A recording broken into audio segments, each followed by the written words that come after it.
Shalom semua kekasih Tuhan. Siang hari ini firman Tuhan tentang pentingnya sebuah kekuatan dalam pondasi. Saudara, kitalah bait Tuhan. Amin, saudara? Ya, kita adalah bait Tuhan yang dimana kita dibangun di atas dasar iman kita sama Tuhan. Saudara terkasih, sebuah bangunan kalau tidak ada pondasi yang sangat kuat, itu akan sangat mengerikan, saudara. Bahkan kalau kita tinggal dalam sebuah rumah yang pondasinya kita tahu tidak terlalu kuat, maka kita akan terus was-was. Kalau ada hujan, saudara ya, kalau ada kegoncangan, kita tidak akan pernah bisa tenang. Saudara terkasih, tahukah saudara bahwa mengapa seringkali kerohanian saudara tidak pernah bisa mengalami sebuah ketenangan? Mengapa kedewasaan rohani saudara seringkali mudah untuk digoncangkan? Karena engkau tidak membangun dengan sangat kuat di dalam Tuhan. Kita akan sama-sama buka dalam 1 Korintus pasal yang ketiga. 1 Korintus pasal yang ketiga, ayat yang 10 sampai 15. Demikian firman Tuhan. Sesuai dengan kasih karunia Allah yang dianugerahkan kepadaku, aku sebagai seorang ahli bangunan yang cakap telah meletakkan dasar dan orang lain membangun terus di atasnya. Tetapi tiap-tiap orang harus memperhatikan bagaimana ia harus membangun di atasnya. 11, karena tidak ada seorang pun yang dapat meletakkan dasar lain daripada dasar yang telah diletakkan, yaitu Yesus Kristus. Sampai di sini saudara. Ayat 10 dikatakan, tetapi tiap-tiap orang harus memperhatikan bagaimana ia harus membangun di atasnya. Di atas siapa saudara? Di atas semua yang sudah dibangun rasul-rasul saudara. Yang dasarnya adalah diletakkan dengan pondasi Kristus. Saudara terkasih, di dalam membangun saya percaya kalau itu sungguh-sungguh, itu rumah pribadimu, saya percaya engkau tidak asal membangun. Engkau tidak asal hanya membangun itu rumah besar, tetapi yang kau pastikan terutama adalah pondasinya harus kuat. Betul saudara? Seberapa mau dibangun itu enggak terlalu penting. Tapi bagaimana memastikan pondasi itu kuat. Demikian juga kita di dalam Tuhan. Milih baju aja lo ribet, betul gak? Kadang harus berjam-jam, apalagi kalau mau pesta. Wih. Bajuku apa ya? Ini kok apa ya?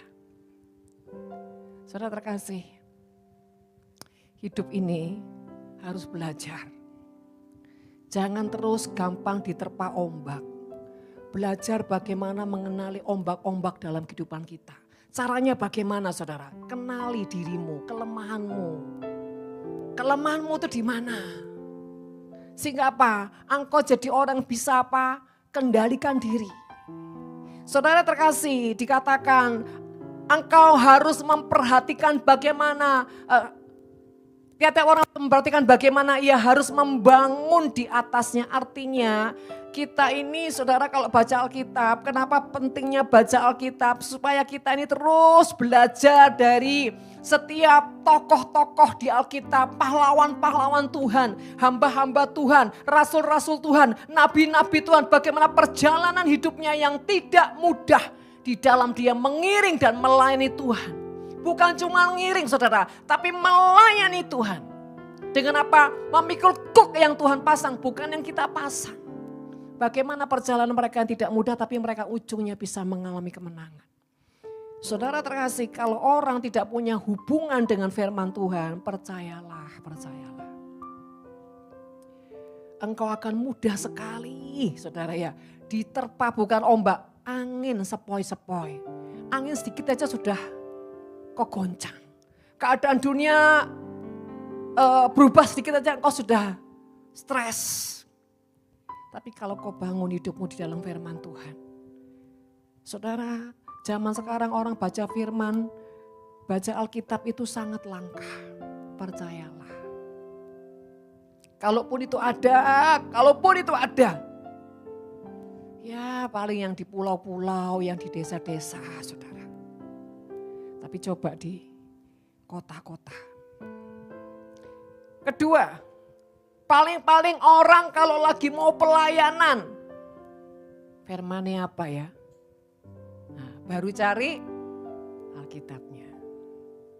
Saudara terkasih, jadi sebetulnya zaman sekarang itu firman Alkitab itu hanya buat apa? Orang Jawa bilang tambal butuh. Tapi bukan menjadi sebuah kelaparan di hidupmu.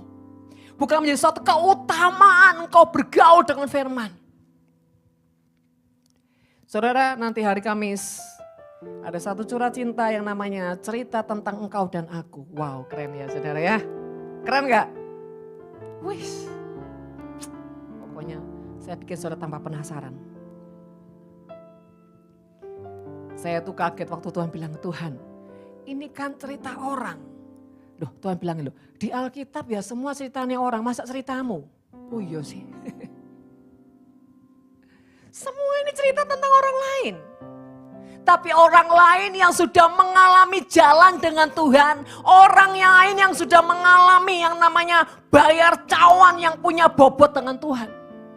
Orang lain yang dimana dia punya pengenalan, bahkan perjalanan cinta, kehambaan, kesejatian dengan Tuhan. Tuhan bilang Alkitab ini ya ceritanya orang lain. Nah, masuk ceritamu, lah ceritamu lakuin enggak ono di sini sekarang.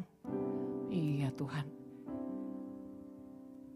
Yang tadinya tuh saya pikir gini loh.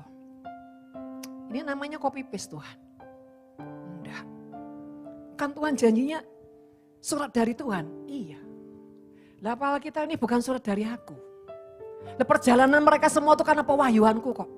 Perjalanan mereka itu karena penyertaanku. Perjalanan mereka itu karena aku di dalamnya punya peranan. Ini juga sama.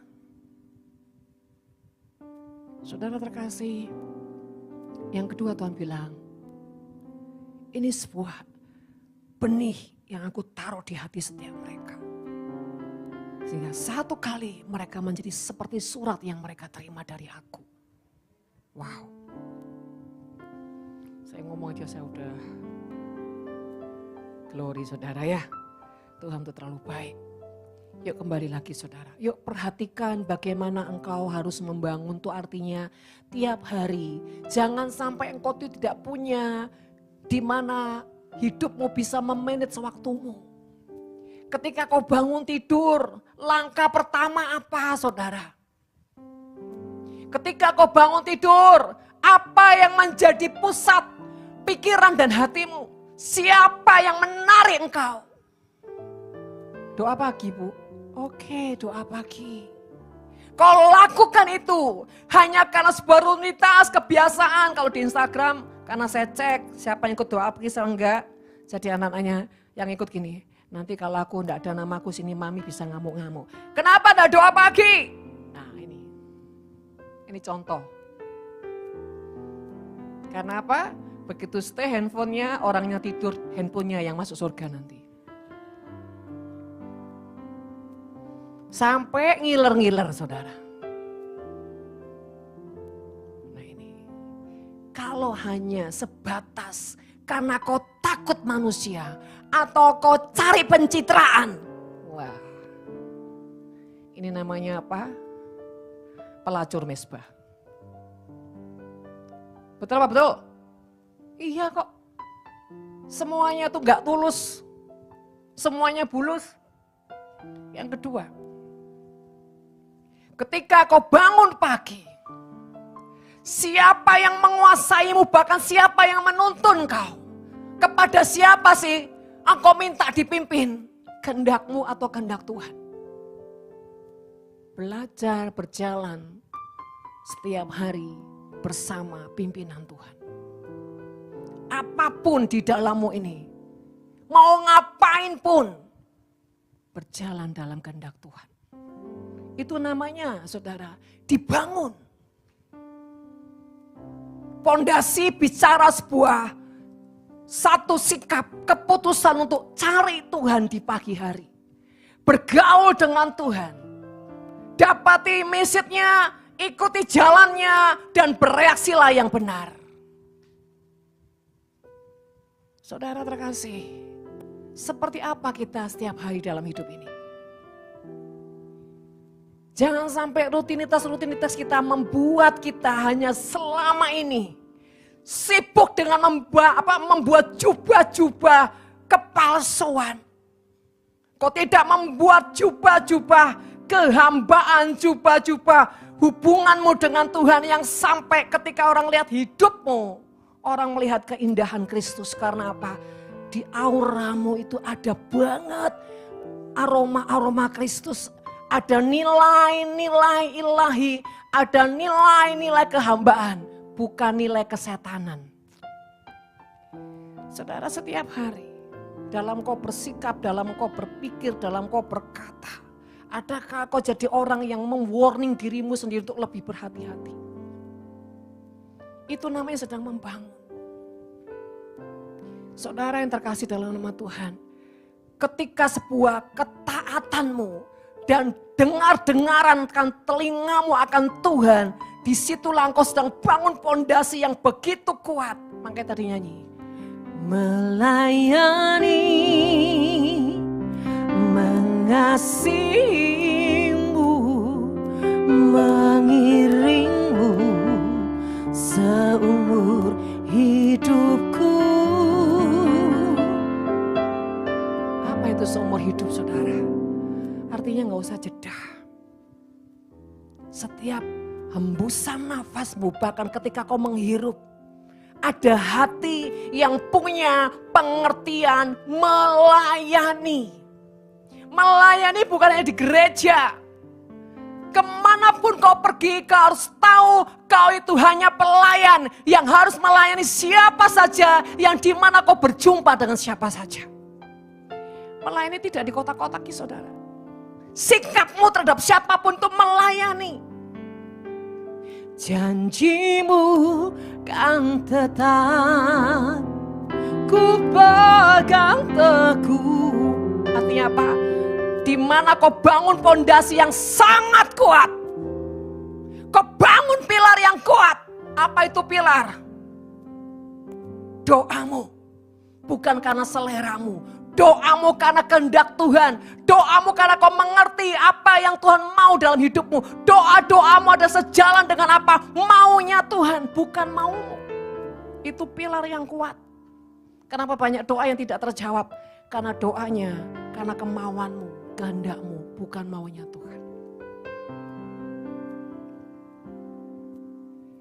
Sampai ku dapatkan mahkota kehidupan. Di mana, saudara? Di bumi ini sampai di surga. Kok bisa, Bu, mahkota kehidupan di bumi? Bisa.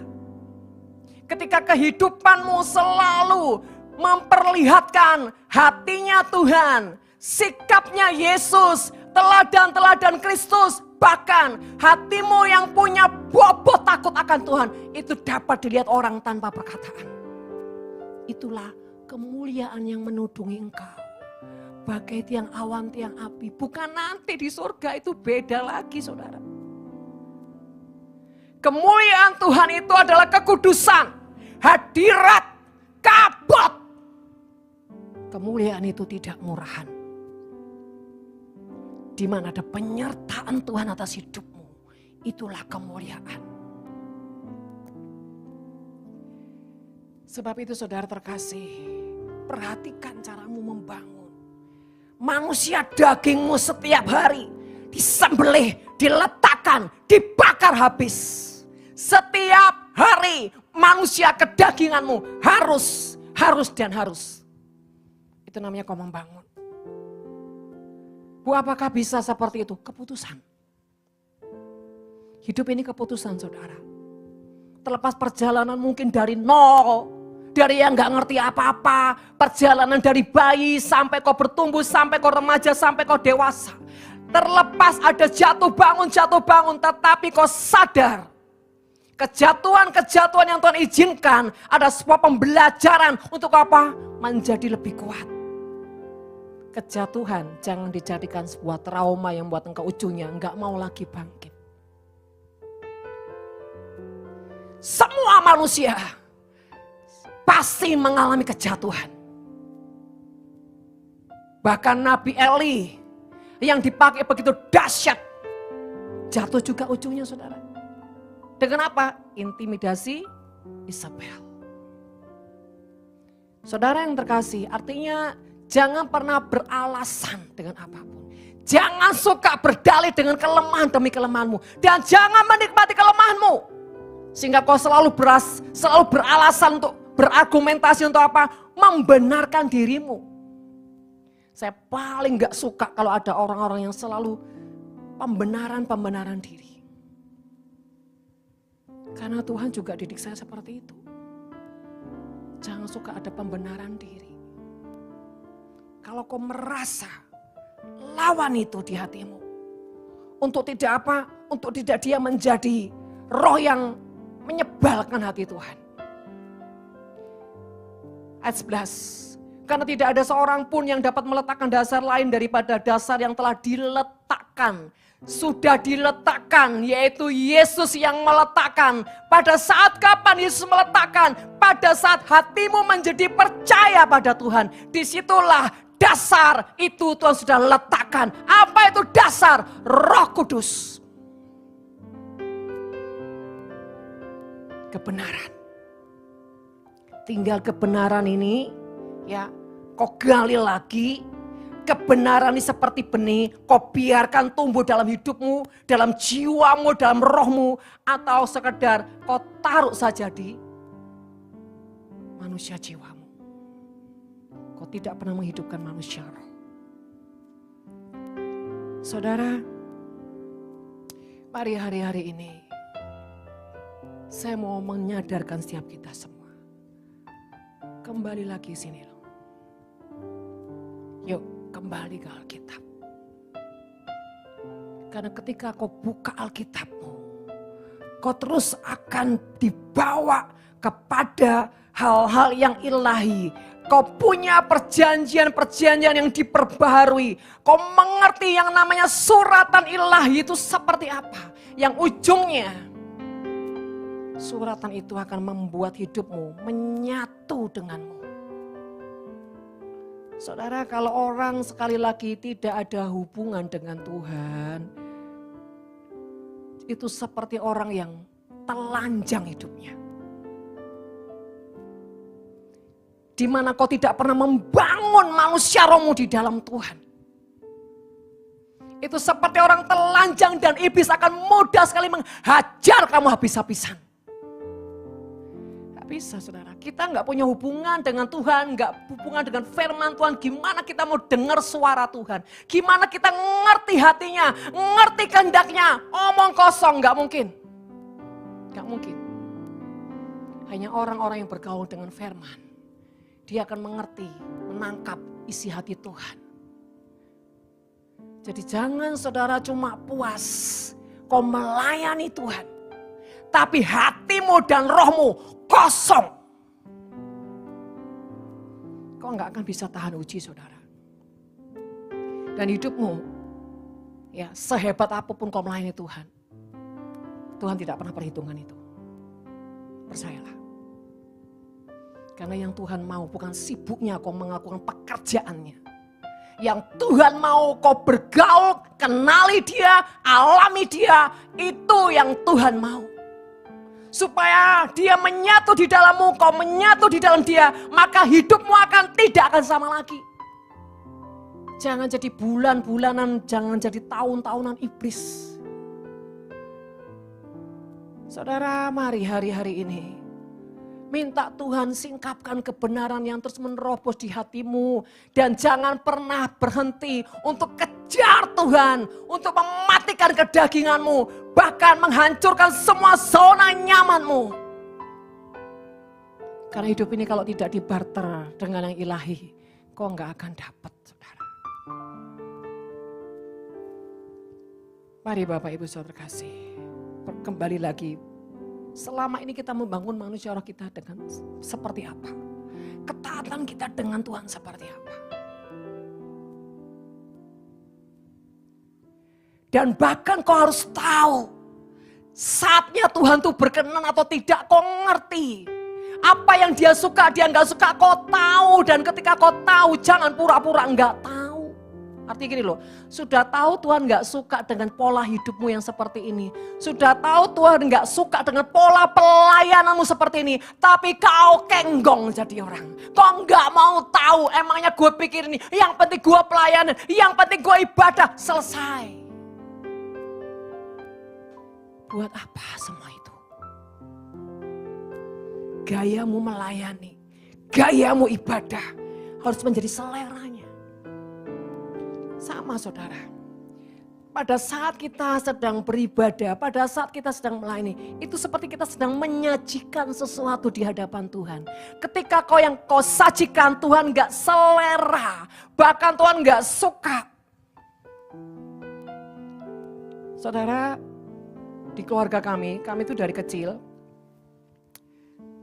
orang tua kami kalau ngajar gini, kamu harus tahu ya, makanan yang disajikan dengan mangkok, makanan yang disajikan dengan piring yang ceper, makan disajikan dengan piring yang oval, harus tahu.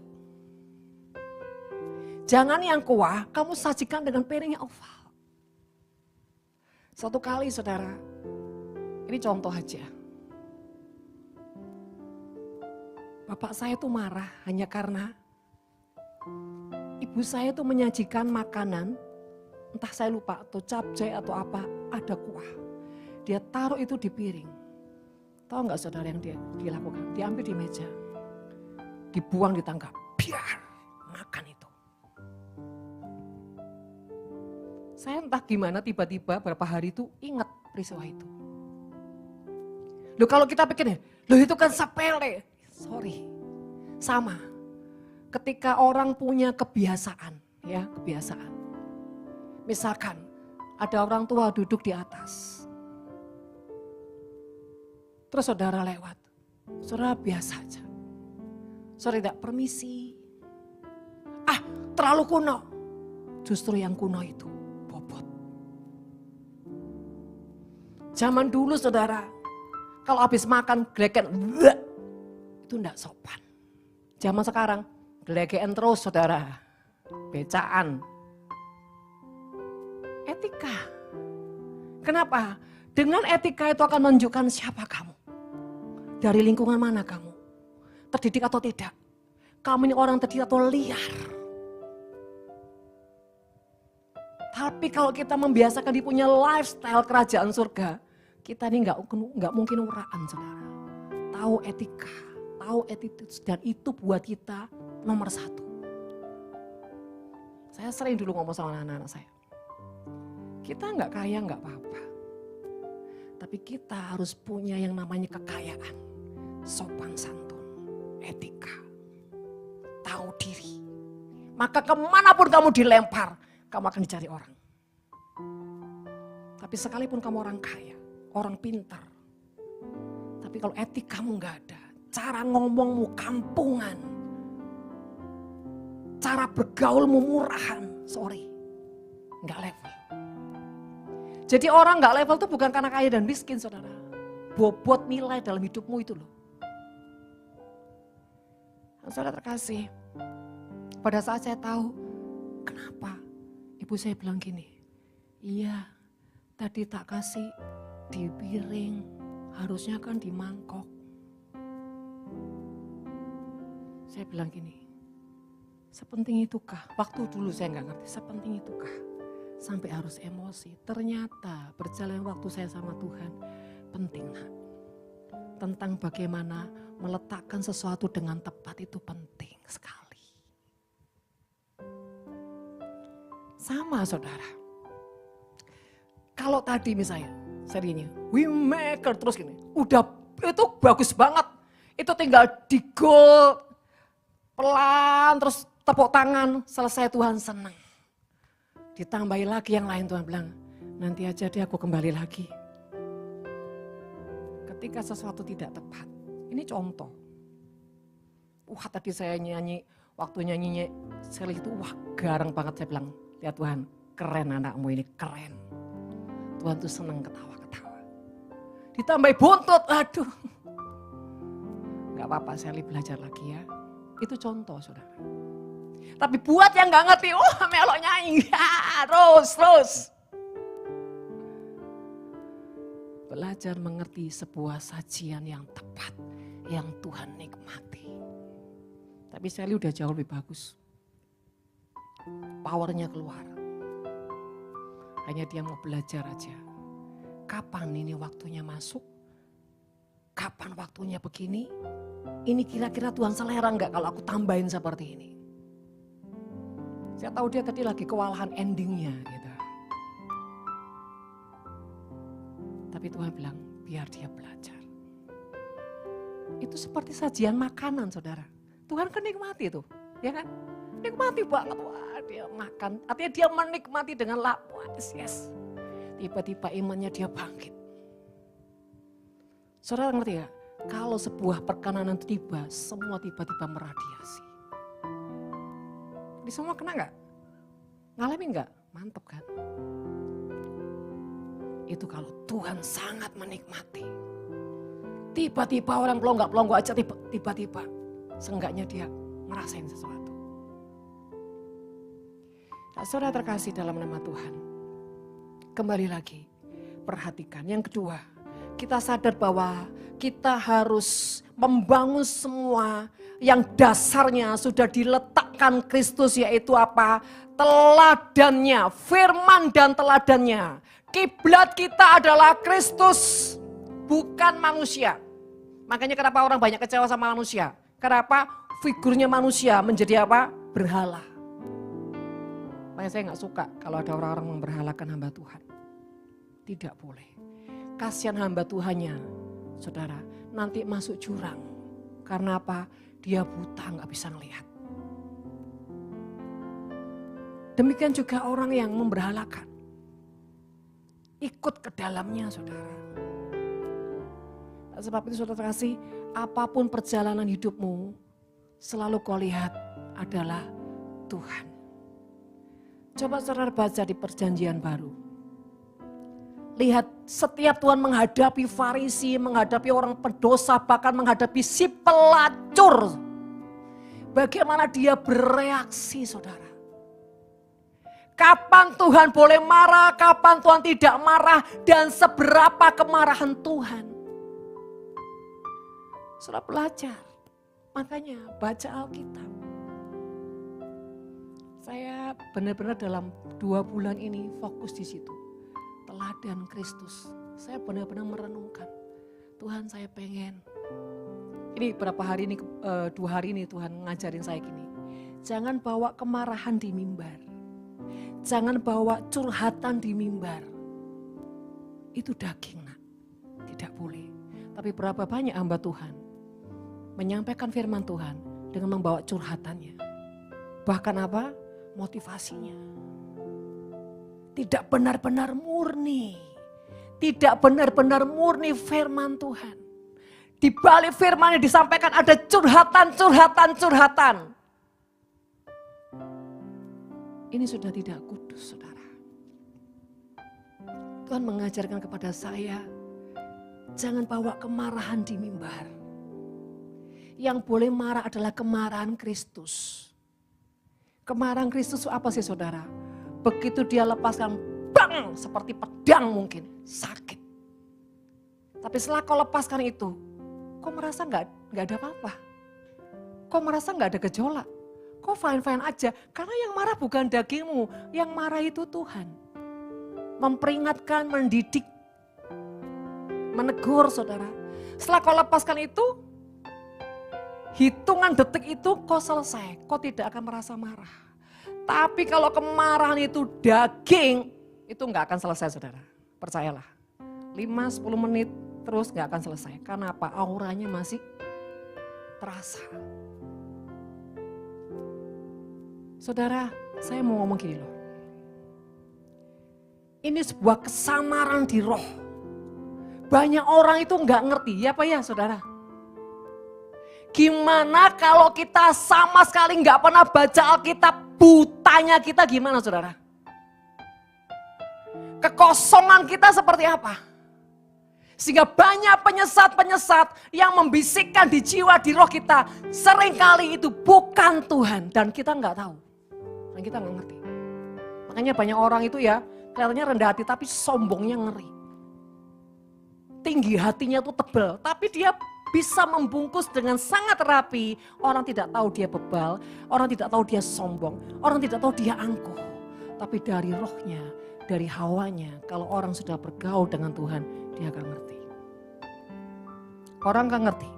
Orang bergaul dengan Tuhan akan bisa mencium, ini bau kebebalan, bau kesombongan, keangkuhan, roh Farisi. Sebab itu saudara terkasih, mari. Kenapa kita harus bergaul dengan firman Tuhan? Firman Tuhan adalah bicara pewahyuannya. Firman Tuhan bicara tentang perjalanan orang-orang yang sudah berjalan bersama Tuhan. Dan firman Tuhan adalah Yesus sendiri. Ayat 12. Entahkah orang membangun di atas dasar ini dengan emas, perak, batu permata, kayu, rumput kering atau jerami. Tadi saya iseng-iseng saudara buka di Google tentang perak. Ya ada nilainya sih, tapi kalau dibanding emas jauh banget. Engkau itu punya keputusan. Kau mau dibangun, dibentuk seperti apa? Kau punya pilihan. Emas, perak, batu permata, kayu, rumput kering atau jerami. Hanya emas yang punya nilai kekal. Buktinya apa? Di surga nggak ada perak saudara. Di surga juga nggak ada kayu. Di surga itu ada emas. Emas itu apa sih artinya? Sebuah kemurnian. Karena melewati pembakaran, semakin dia dibakar, kemurniannya semakin punya nilai. Saudara terkasih, itu juga bicara tentang kau membangun sebuah pondasi yang ilahi. Ketika pembakaran itu sedang dilalui oleh hidupmu dan kau punya reaksi yang tenang. Kau punya reaksi yang tidak meledak-ledak. Kau punya reaksi yang tetap percaya. Bahkan dalam tekanan yang seringkali gak mampu. Kau menahan dirimu dari segala sesuatu. Bahkan ketika kau punya pilihan untuk marah atau apapun. Kau memutuskan untuk tidak marah. Tidak menuntut hak. Jadi saudara, saya berhari-hari ini entah kepada siapapun orang itu konseling, baik keluarga saya, anak saya atau orang lain. Selalu entah kenapa yang keluar itu selalu itu. Saya bilang gini, gampang, kamu harus mengerti, mengenal sinyalmu. Ketika ada sesuatu lewat, kau masih meledak-ledak. Satu, kau belum dewasa. Kau masih terlalu kanak-kanak. Yang kedua, kalau kau masih meledak-ledak, hubunganmu dengan Tuhan masih terlalu jauh. Karena ada di ruang kudus, minimal mengerti yang namanya penguasaan diri. Itu baru ruang kudus loh, belum ruang maha kudus. Kau harus bisa membedakan kapan kau harus marah. Kapan kau tidak boleh marah. Bahkan kalau bisa kemarahanmu karena seizin Tuhan. Kemarahan yang karena menyampaikan hati Tuhan, bukan kemarahan dagingmu. Bu, apakah bisa orang itu tidak kilaf? Tergantung sejauh mana kau punya keputusan untuk melatih. Kekilafan mungkin ada, tapi volumenya akan berkurang ketika kau punya keputusan. Saya juga dulu orang yang sangat temperamen, meledak-ledak. Percayalah saudara, kalau saya marah itu ngeri. Karena saudara saya ini tipe orang yang pendiam. Gak terlalu suka banyak omong. Yang lebih ngeri itu kalau orang suka diem loh, betul loh. Betul. Dibanding orang cecek. Karena sudah tersalurkan terus loh. Jadi rada ringan. Tapi orang yang diem ngempet the power, ngempet sih sebelah duar. Nah itu ngeri. Jadi apakah lebih baik orang yang cerewet? Enggak juga. Karena orang yang banyak omong akan jatuh juga dalam pencobaan karena bisa pakai. Betul? Jadi bagaimana? Belajar berhikmat. Saya dulu mana bisa bercanda-bercanda saudara. Wajah saya ini kereng saudara. Serius. Orang saya aja udah kayak lihat monster mungkin, takut saudara. Tapi karena uang saya tebal, orang-orang takut pula-pula enggak takut saudara. Jadi zaman dulu saya kan suka saudara ya, punya pasukan gitu. Bukan pasukan apa, pasukan bonek saudara ya. Senangnya tawuran, hantam-hantaman ya. Pahlawan kesiangan lah contohnya seperti itu. Ini ada adik saya ini. Teman saya semua laki semuanya, enggak ada perempuan. Kalau ada pun satu. Kenapa? Saya enggak perempuan. Lambe ini kakean bacot perempuan itu. Karena Hawa enggak ada jatuh, Adam dan Hawa enggak ada jatuh, makanya aku mau saya ambil. Tapi untung saya enggak kelainan saudara ya. Karena semua orang-orang teman saya itu laki. Saya hampir enggak punya teman perempuan. Satu apa? Enggak seneng apa? Gosip. Kedua enggak seneng wendele. Kalau dulu saudara wendele, tak injak pisan kamu. Apalagi zaman dulu saya SMA saudara, kalau ada orang buka kancing satu gini, tak krek nih saya gini. Nih, krek sekalian. Waduh, halah enggak usah munafik. Tambah nangis sama marah saya. Diam. Gitu. Apa enggak ditakut ke sekolahan saudara. Bobo ini kereng, saya lebih kereng. Saya enggak senang kemayu, ya, wendel, kayaknya jijik gitu loh. Entah kenapa, mungkin karena papa saya tuh kawin banyak ya, jadi saya selesai dulu, gitu. Dulu belum kenal Tuhan saudara. Tapi sudah kenal berjalannya waktu. Tuhan banyak mengasah saya. Yang ketiga saya ini orang gak sabaran. Saya kesuwen, dasar dipakai. Cuma saudara, saya ini orang yang sangat penuh belas kasih. Itulah saudara. Saya ini orang gak bisaan. Habis marah gitu ya, kalau orang dimarahin tambah kayak diam gitu.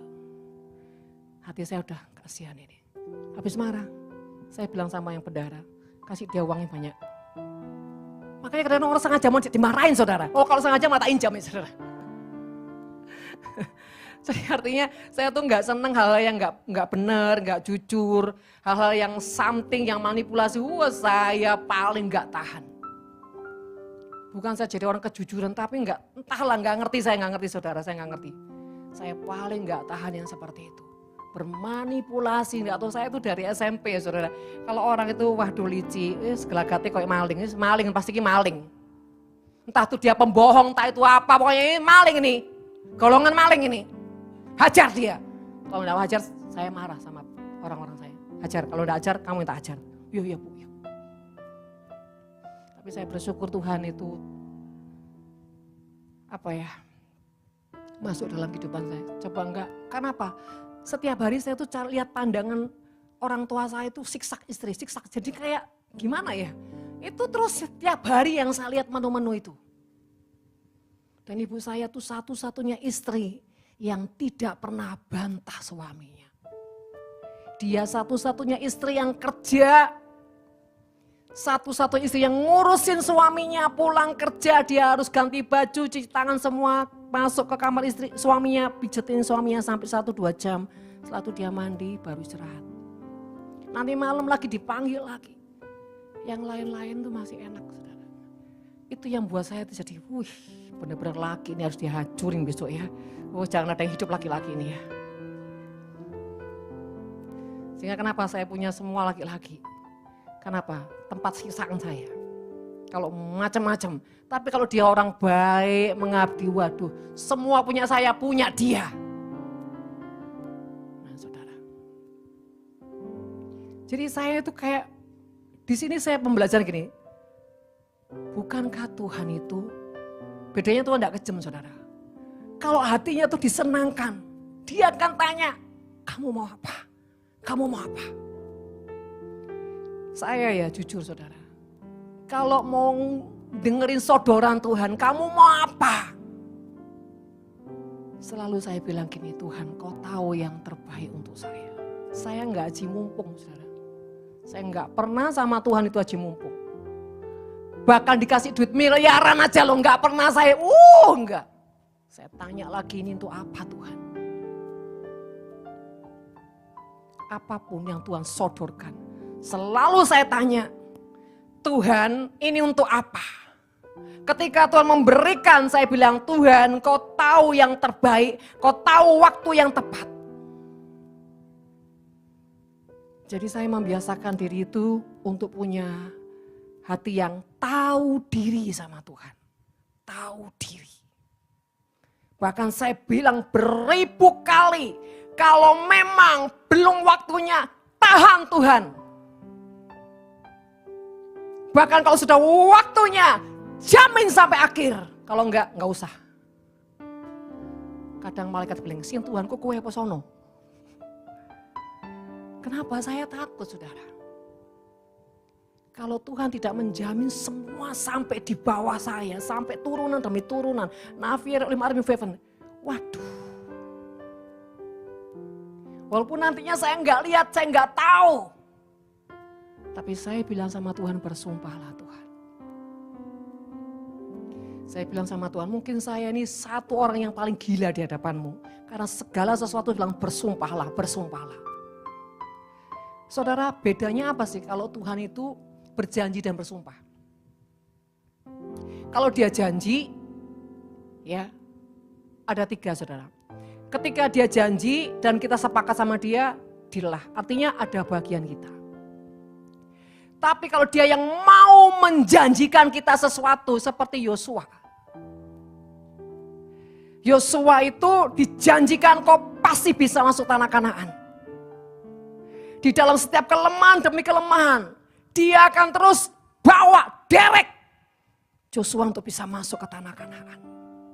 Tetapi ada juga bagian Joshua. Yang pertama tadi, kedua belah pihak punya tanggung jawab. Kamu kerjain, aku kasih. Kamu kerjain seperti orang kerja, saudara. Kamu kerja ya dapat gajian, kamu bolosan ya dipotong. Itu perjanjian pertama. Ada bagian kita, ada bagian Tuhan. Tetapi kalau God's covenant, aku yang berjanji. Nah, tapi tetap ada bagian kita. Bedanya kalau yang tadi itu 50-50 kita dengan Tuhan. Tapi yang kedua mungkin kita cuma 30-40 lah. 60-nya Tuhan yang akan merekayasa gimana. Contohnya siapa? Abraham. Apakah Abraham tidak fatal? Sampai punya anak Ismail? Fatal. Itu bisa membatalkan sebuah perjanjian. Tapi apa yang membuat perjanjian tidak batal? Karena Abraham bertobat. Dia bertobat. Artinya dalam perjalanan kita mungkin ada jatuh, kesandung apapun. Tapi sejauh kita sadar kita bertobat dan kita mau lari dan terus. Itu yang penting saudara. Itulah bagian 30-40% kita. 60% Tuhan. Tapi kalau yang namanya sumpah, apapun kita, Dia yang terus bagaimana membawa sampai itu digenapi. Saudara terkasih, kalau kita nggak bergaul sama firman, gimana kita bisa tahu? Nggak tahu. Yang penting di sini kita tuh jadi orang jangan nggak tahu diri. Tetap jaga nilai-nilai kehambaan, kemurnian, hati yang takut akan Tuhan. Bukan mulut yang takut akan Tuhan. Hati yang takut akan Tuhan. Sejauh engkau punya indikasi-indikasi lain, Tuhan akan menolongmu. Tuhan akan menjaminmu saudara. Dan selanjutnya saudara. 13, sekali kelak pekerjaan masing-masing orang akan nampak. Karena hari Tuhan akan menyatakannya. Sebab ia akan nampak dengan api. Dan bagaimana pekerjaan masing-masing orang akan diuji oleh api. Sebab itu tadi saya katakan emas itu yang paling terbaik. Apa saudara? Bicara kemurnian. Kemurnian dan kemurnian, kemurnian dan terus kemudian sampai kapan orang dimurnikan? Sampai nafas terakhir. Dan kemurnian itu harus menjadi kesukaan kita. Kalau kau tidak suka kemurnian, kau tuh palsu. Betul apa betul saudara? Kau biasakan suka kemurnian, kau suka kesejatian, kau benci dengan kepalsuan, kau benci dengan kemunafikan, kau benci dengan yang namanya pura-pura. Dan kau harus membenci namanya selubung demi selubung. Tapi bongkar hidupmu. Biar kemurnian itu menjadi yang utama. sejelek apapun, dia itu menjadi yang utama. Artinya karaktermu yang terus dibentuk sama Tuhan. Sampai kok gak ada lagi hati yang teriak-teriak meletup-letup. Sampai kau punya yang namanya roh lemah lembut. Dan ujungnya selera Tuhan menjadi seleramu. Kesukaan Tuhan menjadi kesukaanmu, bahkan sampai ujungnya hidupmu tuh hanya berkata, Tuhan, hanya Engkau kesukaanku. Tidak ada kesukaan yang lain. Ketika apapun disodorkan dalam dirimu, bagus, mewah, memang mewah luar biasa. Tapi sorry ya, kalau Tuhan gak ada di situ. Saudara saya ini kan mau ke Korea, ke Taiwan. Tiba-tiba schedule aja ada yang dibatalin dan bla bla bla, dan saya ngomong sama anak rohani saya, duh kalau memang gak terlalu efektif, aku tak nyelesaikan yang Indonesia menyembah. Bahkan kemarin berapa hari yang lalu, mungkin seminggu saudara, yang di Singapura tuh saya batalin. Saya telepon sendiri Bu Gembalanya, Bu, saya mohon maaf ya Bu, saya batalin untuk yang Singapura ini. Karena saya begini, saya harus ke daerah-daerah dan bilang, oh gitu ya, oh gitu ya. Padahal dia tuh di WA udah jawab loh, siap. Tapi dia telepon lagi. Piye Bu, lawang sana nunggu loh Bu, sudah diharap-harap. Aduh saya ini kalau udah dirayu langsung rontok jantung saya saudara. Saya ini ngetepi anak saya, Maria, tak lirik Dia bilang, maksudnya apa ini? Saya bilang, Bu, saya ini harus ke daerah-daerah. Tidak bisa, tolong toh Bu, ini sudah nunggu lama. Akhirnya saya nggak bisa apa-apa.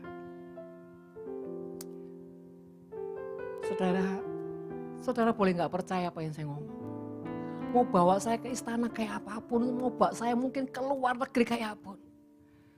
Tidak ada hati saya greget di situ. Saya cuma greget sama Tuhan. Tujuan hidup saya cuma Dia. Tidak ada yang lain.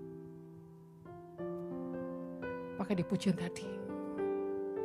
Tak pernah ku sesali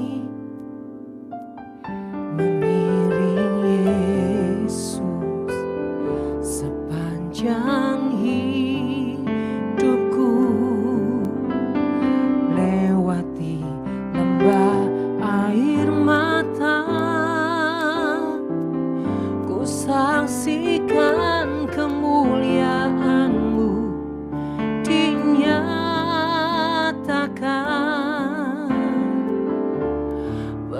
Berapapun harga yang harus ku bayar, ku kan tetap setia. Sesungguhnya hari-hari ini banyak sekali air mata, banyak sekali tekanan. Tapi seringkali saya nyanyi ini di roh. Aku gak pernah nyesal Tuhan melayani Engkau. Aku gak pernah nyesal letakkan semuanya sampai habis Tuhan. Dan aku tidak perlu mempertanyakan Engkau.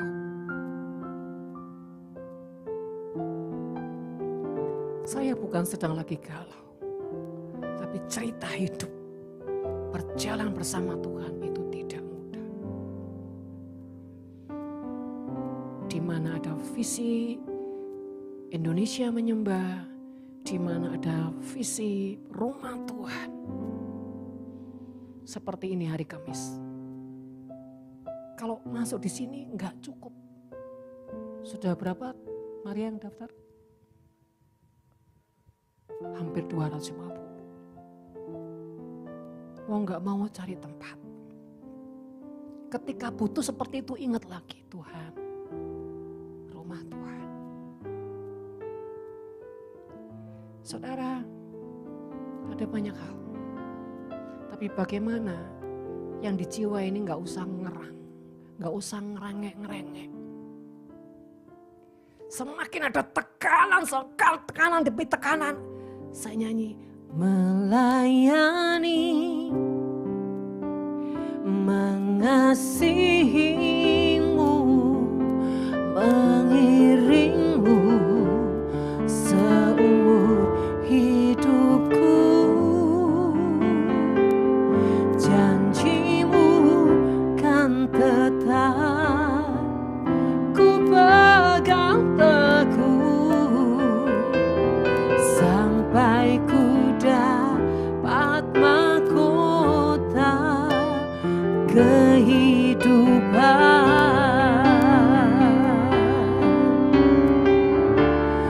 Sekalipun tubuh dan batinku lenyap, tetaplah Kau Tuhan selamanya. Artinya apa? Stop dengan rengekan yang di jiwa. Stop dengan banyaknya letupan-letupan. Stop. Diam. Nyembah Tuhan. Senangkan Dia. Walaupun keadaanmu dalam tekanan. Itu sebuah keputusan. Dan itu yang dikatakan mencintai Tuhan. Bukan lagi kita senang. Bukan lagi diberkati. Bukan lagi disembuhkan. Apapun itu saudara. Bisakah kita punya keputusan apapun Tuhan? Aku harus melewati. Kalau memang itu harus, aku akan bayar apapun. Karena aku tahu pencobaan-pencobaan tidak melebihi kekuatanku. Karena aku tahu Roh-Mu lebih besar di dalamku. Karena aku tahu sejujurnya Engkau yang berperang ganti aku. Aku enggak ngapa-ngapain. Aku hanya belajar menguasai diriku, mematikan diriku, mematikan kedaginganku tanpa sedikit pun letukan.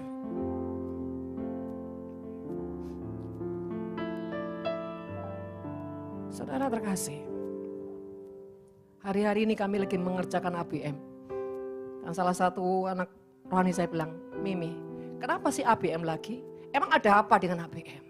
Saya cuma jawab satu. Bukan karena cuan, bukan karena ini pekerjaan Tuhan, bukan untuk mensupport pekerjaan Tuhan. Cuma satu. Apapun yang dipercayakan Tuhan, aku akan berjuang menyelesaikan sampai yang terbaik. Berapapun harga yang harus dibayar. Kadang anak saya bilang gini, Mami enggak beli capek-capek. Oh saya ngerti. Saya ngerti. Tapi kadang-kadang satu sisi kita harus punya suatu keputusan untuk melaksanakan sebuah tekad yang besar. Saudara terkasih, kita ini tanpa sebuah membangun manusia di roh kita dengan sangat kuat, kita nggak akan mengalami yang namanya pengenalan akan Tuhan. Kita akan gampang diombang-ambingkan dengan keadaan, kondisi, bahkan uang, bahkan apapun itu saudara. Kita akan tergecoh, kita akan jadi orang lemes. Kita akan bertanya, Tuhan, di mana sih Tuhan? Kemarin itu kan katanya kalau sudah dibawa ke Israel anak-anak 1,5 miliar, selesai nanti Tuhan akan berkati. Tapi mana Tuhan? Kok berkati yang tidak datang-datang? Wah ya saudara. Kalau kita jadi orang penagih hutang, kita ini gak tulus. Biarkan Tuhan yang menentukan waktu dan melakukan dengan caranya. Jangan mempertanyakan Tuhan. Saya mau di Nafiri Elohim ini benar-benar semua dibangun atas dasar Kristus.